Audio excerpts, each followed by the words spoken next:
स्वार्थपर सुविधावादी नेता दल को विरोध करुछन्ते। दल विरोधी और नवीन विरोधी नेतांकर दल में आवश्यकता नहीं बोली कहते विजु महिला जनता दल सभा नेत्री तथा पूर्वतन अताबिरा विधायिका स्नेहांगिनी छुरिया। प्रफुल्ल मल्लिक निलंबन प्रसंग में मत रखिंट स्नेहांगिनी। जो मैंने निरवच्छिन्न भाव में 24 वर्ष क्षमता उपभोग कले से आज दलर विचार नथिबा कहउछन्ते। दल से क्षमा करिबो नाही बोली कहउछन्ते स्नेहांगिनी।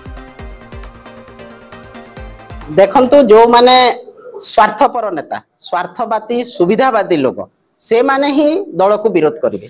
कारण जिते बेले क्षमतार थिले दीर्घ 24 वर्ष पर्यंत जो माने निरवच्छिन्न भाव में क्षमता हासिल करिसंती से माने जिते बेले दल हारीगला से समय से माने कहउछंती दलर विचारधारा ठीक नहीं। एते दिन पर्यंत जिते बेले तुमे सुविधा रे थिलो जिते बेले तुमे कैबिनेट मंत्री होतलो जिते बेले राज्यसभा संसद होतलो सेते बेले दलर विचारधारा खराब नथिला सेते बेले माननीय मुख्यमंत्री खराब नथिले किंतु वर्तमान जिते बेले दल पावर रे नाही एवं आमे हारी जाइछु सेही समय तुमको विभिन्न प्रकार आलो देखाउछंती।